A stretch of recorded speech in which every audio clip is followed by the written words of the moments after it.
is brought to you by Head Start Basketball. Hello and welcome to the 82nd edition of the Coach's Corner Roundtable on the Hoopheads podcast. Each episode of the Coach's Corner Roundtable will feature our all-star lineup of guests answering a single basketball question. A new Coach's Corner Roundtable will drop around the 15th of each month. October's Roundtable question is, what's your philosophy on building an effective transition offense and defense?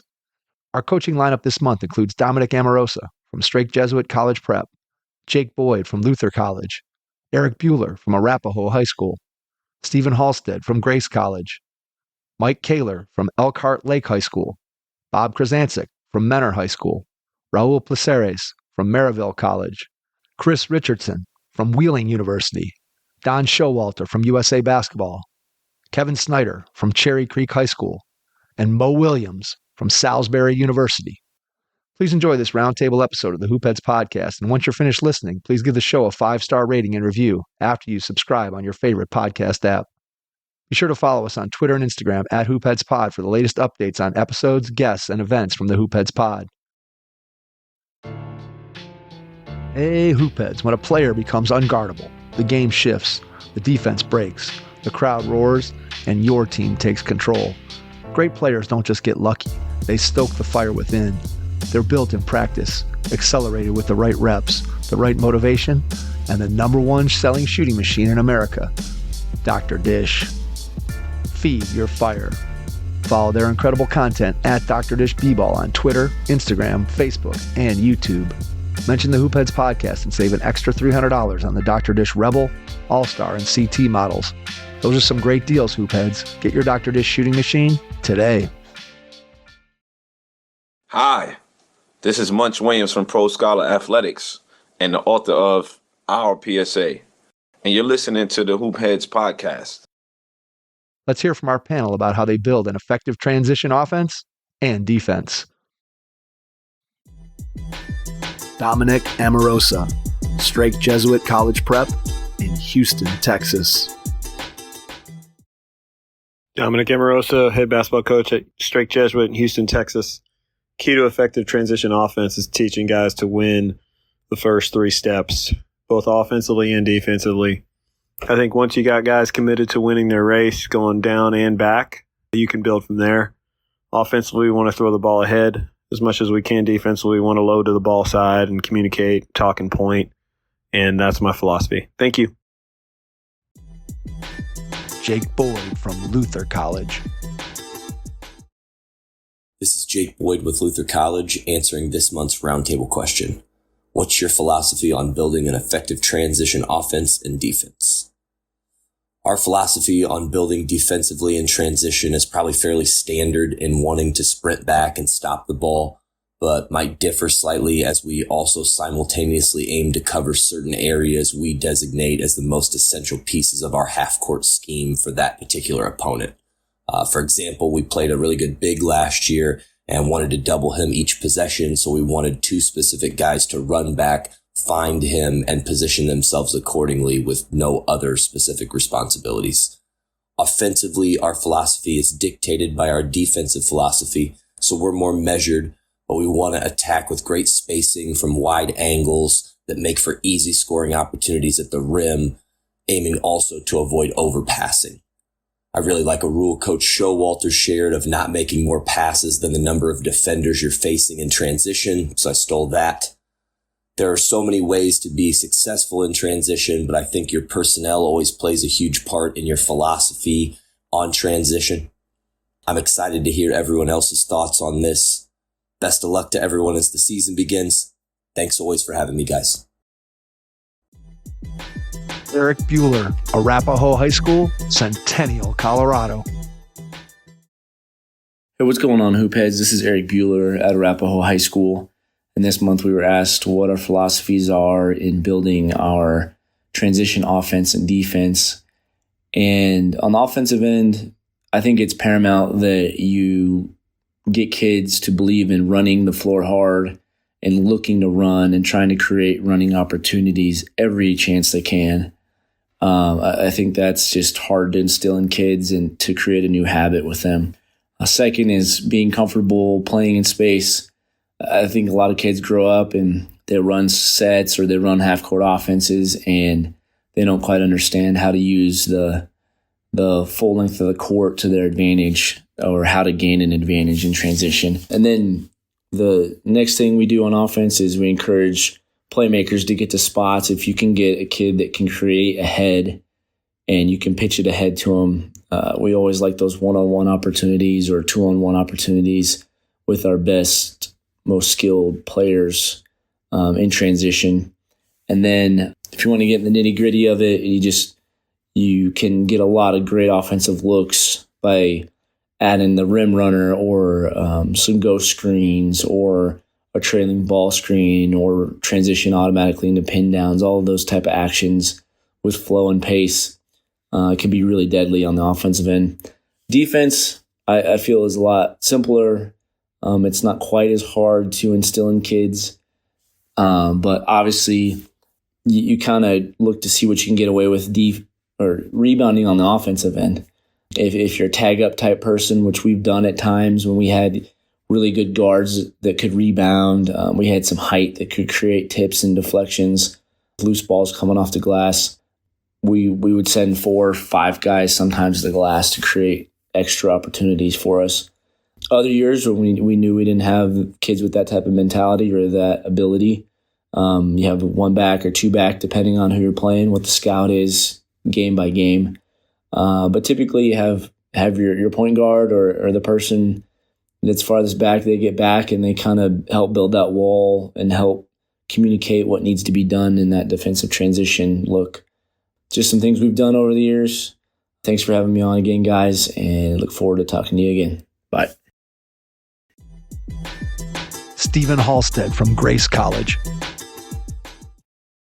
Hey, this is Stephen Halstead from Grace College, tuning in for the Hoop Heads Roundtable number 82. And this question this week is regarding what your philosophy on building an effective transition offense and defense is. And this is one thing that we feel really passionate about at Grace, is we have really excelled in our transition offense the last few years. A lot of it has been personnel based. We've had a lot of really good players that operate best in transition where they just have space. And the way that we're able to build an effective transition offense and defense is, first and foremost, we do something with it every single day in practice. It is normally you warm up in practice, you do your dynamic, you do some finishing, passing, shooting drills, and then you get into live play, and we're playing 10 to 15 minutes out of a transition segment every single day. And with that, you're going to get a lot of reps with having the advantage is typically how we'll set it up. Offense will have an advantage, and you're trying to just make the right read and decision and get good looks. And defensively, it's a lot about just effort. I think getting back, hustling in, and getting back and keeping the ball in front is such a key part of building an effective transition defense as well. Mike Koehler from Elkhart Lake High School in Elkhart Lake, Wisconsin. Mike Koehler, head boys basketball coach at Elkhart Lake High School in Wisconsin. In transition offense, we generally want anyone who gets the defensive rebound to push the ball up the court and have a sprinting rim runner to put pressure on the rim, and then sprint to fill the corners to expand the defense. Now, given how an offensive possession may start, that may not always be possible with a rim runner, in which case we still want to sprint the floor to 5 out. The general goal is to try to create an advantage within the first 6 to 7 seconds of the possession, whether an entry pass into the rim runner to collapse the defense, or creating an advantage through ball screens, dribble handoffs, or other actions, and then playing out of those advantages. Defensively, in addition to the standard sprint back and have each player get their butt facing the baseline within 4 seconds or so, we try to limit the opponent in transition even before the possession begins by quality shot selection and by crashing the boards. Bob Krizancic, Mentor High School, Mentor, Ohio. Coach K, Mentor High School, offensively and defensively, philosophy. Offensively, we never want to let the defense set, or we never want to play 5-on-5. Defensively, we want to trap enforce the quickest, lowest percentage shot possible. In practice, we use the shot clock, 7 seconds, 6 seconds, where offensively we want to get a high percentage shot off within that amount of time. And defensively, we want them to get a shot or we want to get a turnover. We've led the state probably 7 out of the last 10 years in scoring. It's not about scoring. It's about just doing all the little things, the hustle, the intensity, the fundamentally sound program that we are.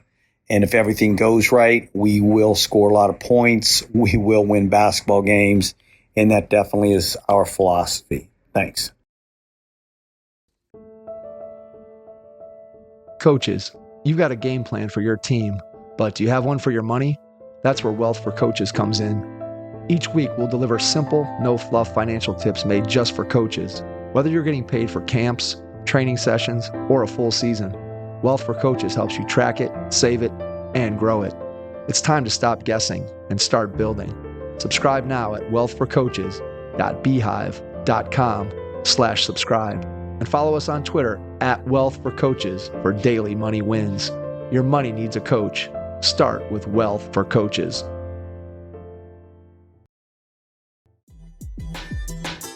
Raul Placeres from Maryville College. This is Coach Raul Placeres, Maryville College head coach. Our philosophy on building an effective transition offense and defense, we'll start with transition offense first. I think it's just taking advantage of numbers, using our speed to create high percentage scoring opportunities. It's important to make quick decisions, and capitalizing on numerical advantages. I think, again, conditioning is paramount in the fall to get ready for gameplay. Communication and execution are critical, especially to avoid turnovers as you're playing a fast-paced offense. On the defensive end, I think it's about rapid recovery, neutralizing your opponent's fast break. I think it starts with sprinting back, protecting the paint, and forcing the offense to tougher decisions without fouling. I think that's critical, avoiding fouls in transition and giving easy points up. Strong transition defense for us, it's about anticipating, it's about disrupting rhythm, and we just got to be aligned. Whether you're a pressure man-to-man or you're covering gaps, whatever it is, got to do it at a high level while you are also fatigued. I think transition basketball, I think speed and conditioning, like I said, are very important. It's a race. Offensive players must sprint, beat defenders down the floor, and take advantage of mismatches. On the defensive end, it's about beating the offense to the paint and protecting the basket. So those are keys in transition. Again, decision-making under pressure, I think defines success. We try in our program, we thrive on quick, smart reads. We better know when to attack, pass, and pull back when needed. And it's about making split-second choices to the best of your ability. On the defensive end, communication is critical. And I think it's important for the point guard to establish that from the beginning, right? Communication creates proper and clear trust. So that's important to us. We'll drill it a lot in practice. And then, having a team that from a spacing and a versatility standpoint, create the flexibility in what you can do. So those are things that we try to do on both sides of the floor. I think for the most part, is emphasizing the preparation of those things, the awareness and the adaptability of the things you do on offense and defense. So appreciate the opportunity and wishing everybody the very best as the year starts. Chris Richardson from Wheeling University. This is Chris Richardson, head men's basketball coach at Wheeling University, answering this month's roundtable question. We'll start with transition offense. The same thing that we look for in a half-court offense, which is optimal spacing and creating an advantage. It's the same thing we look for in transition. And the beauty of transition is you have the entire court to work with. We want to take advantage of that. We want to put the defense in situations in transition where they cannot stop the ball and close out to the next pass. So whatever we have to do from a spacing standpoint, there's a number of things we look for. That's what we're looking to do. That's what we drill. That's what we work on. that's what we drive home every day that we work on transition. We want the defense in a situation where no matter what they do, we have an answer. They're never right. And we drill this 8 seconds at a time. We feel like we can get a great shot in 8 seconds in transition if our spacing is right and we've taken the advantage and run with it. Like I said, offense is all about creating an advantage. And transition, you automatically have an advantage once you get the rebound because you have more people converting than they have back. So create that advantage, keep it, and then punish it. That's our whole key offensively. A ball handler needs to look ahead. Who has the best opportunity to attack space? Is it you? Have they not stopped the ball? If they haven't stopped the ball, it's still you. What about a teammate? Are they loaded up to the paint so much that if you kick it ahead, we're either going to attack a long closeout or get a rhythm three? Those are the things that we're thinking about in transition. And then if we do push it, do we have a matchup advantage? We know going into a game who we want to attack. We're not going to hunt that. We're not going to slow our offense down just to look for the guy that we want to attack or the multiple guys we want to attack defensively. But if we see that in transition, we certainly want to exploit it. We drill everything in an advantage-disadvantage situation. So 4-on-2, 4-on-3, 5-on-3, 5-on-4. Somebody wins every possession. Like I said, it's only 8 seconds at a time, one possession at a time, and then we go back the other way. Say the red team was on offense, now the red team will be on defense, at a disadvantage. Speaking of transition defense, offense is all about attacking space. Defense is about shrinking it. How can we shrink the space to hold down the fort until we are evenly matched? Number one is take great shots. Bad shots are outlet passes for the other team. Point blank, period. Number two is pickup point. Where can we responsibly stop the ball? We're not going to turn the guy loose by picking it up too high, and we're not going to get too deep to where we're stopping the ball at the free throw line or inside the three-point line, and we never have an opportunity to get back to 5-on-5. So what is that responsible pickup point? That's something we work on a lot in the preseason. And again, we drill in a disadvantage. We want to win those first 8 to 10 seconds offensively, really the first 8 seconds. And then defensively, we want it to be a lot quicker than that. We want to be back within 4 to 5 seconds so that we can get matched 5-on-5 and play as much 5-on-5 as possible on the defensive end. A couple other thoughts. Again, if your transition defense is struggling, look at 3 things: shot selection, pickup point, and then no man's land. No man's land to us is people that don't crash, but they don't get back. They're kind of stuck there in the middle of nowhere, just loitering around in no man's land. We're a very aggressive offensive rebounding team. We're not real big, but we're aggressive on the glass, and that could put our transition defense at risk. But we're big on charting what we call do your job. If you're a rebounder and you don't go, we mark it down. If you're a get-back guy and you either crash or you stay in no man's land, we mark that down. When you grade it out, when you look at the overall percentage of the time that we do our job, really correlates to success. The games that we have a high do your job rate, we're successful. And the games that we don't typically are not. What gets measured gets done. Hope this was helpful. Don Showalter, USA Basketball. Hi, Don Showalter here from USA Basketball. And my philosophy on building an effective transition offense and defense, first of all, it starts with your team. If you're going to have a really good offensive rebounding team, that will take care of a lot of your transition defense. And you don't have to send as many people back. If you're going to be a poor offensive rebounding team, and the opposition is going to get a lot of defensive rebounds, you probably need to send 2 or maybe even 3 players back on defense to stop the in defensive transition. So I think it kind of depends on your team. If you're a really good rebounding team, I would crash 4 guys to the boards and get 1 back and go from there, because the offensive rebounding you have is your best defensive transition. As far as transition offense, I think, again, it depends a little bit on your team. If you have really good players that can take the ball off the board and power dribble out or down a court, that is really the fastest way to start your offensive transition. We always run 2 people to the corners on each side. We like to get that court spread out. Spacing is really important. 3 things we look for in an offensive transition are: we want layups, of course, first. Second thing we look for is free throw, get to the free throw line. So be aggressive going to the basket. And the third thing is uncontested threes. So those are three things that we really look for on our offensive transition. Thank you. Kevin Snyder from Cherry Creek High School in Greenwood Village, Colorado. Hey, Mike. Kevin Snyder here from Cherry Creek High School boys basketball in Colorado. This month's question is, what's your philosophy on building an effective transition offense and defense? Starting offensively, I first look at the level of talent that I have compared to the rest of the league. If I have more talent, I'm going to play faster. That's a Goliath strategy. If I have less talent, I'm going to play slower. That is a David strategy. Think North Carolina versus Virginia. Second thing I'm going to look at is personnel. Am I playing 3 out, 2 in, 4 out, 1 in, 5 out in the half court? That will determine where I want my guys running in the full court, what spots they need to go to flow into half court offense. And then third and final thing is just personal philosophy. My own beliefs about transition is going to influence how I'm going to set up running lanes and where guys are going to go and what secondary actions, if any, we're going to run.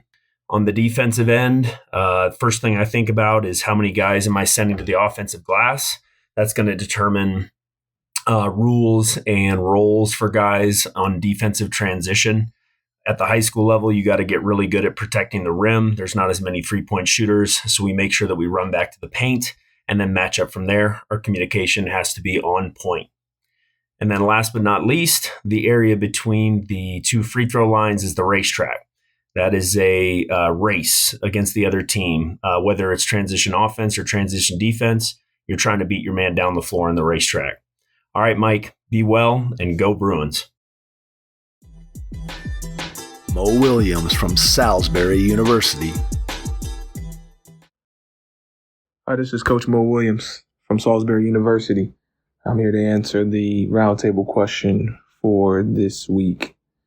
How do we build an effective offense and defensive strategy?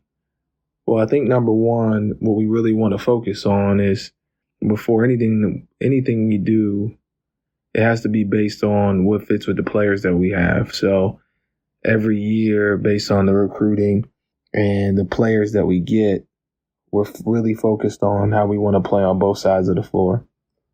What I'll say is I think it's very important that both sides of the floors have to match. So if you're going to be a fast-paced offense, you have to play and do some things defensively to speed the other team up to create some of those. But I'll tell you, for us, it's rooted first into the players that we have and recruiting to it. The second thing is just making sure that on both sides of the ball, it matches. And then the third thing is being convicted that it works. Even when it's not going well, coaching with conviction that it works. The last point of what we try to really do is after we have that conviction and believing that it works, so the players see it and hear it from us as coaches, we have to have very tangible evidence that it works and how they can improve. So that's where we'll build our analytics and what we track based off of those things. So if we're playing fast, how fast do we want to play? Can we track it? And then defensively, what are ways that we can create turnovers? And how can we track it? So I'm a firm believer of what gets measured gets improved. If you believe in it, it works. If you have the right players, it works. And lastly, if it's balanced on both sides of the ball, it can be effective. Thanks for checking out this month's Coach's Corner Roundtable on the Hoopheads podcast. We'll be back next month with another question for our all-star lineup of guests. Your first impression is everything when applying for a new coaching job. A professional coaching portfolio is the tool that highlights your coaching achievements and philosophies, and most of all, helps separate you and your abilities from the other applicants. The Coaching Portfolio Guide is an instructional, membership-based website that helps you develop a personalized portfolio. Each section of the Portfolio Guide provides detailed instructions on how to organize your portfolio in a professional manner. The guide also provides sample documents for each section of your portfolio that you can copy, modify, and add to your personal portfolio. As a Hoopheads Pod listener, you can get your Coaching Portfolio Guide for just $25. Visit coachingportfolioguide.com/hoopheads to learn more. Thanks for listening to the Hoop Heads podcast, presented by Head Start Basketball.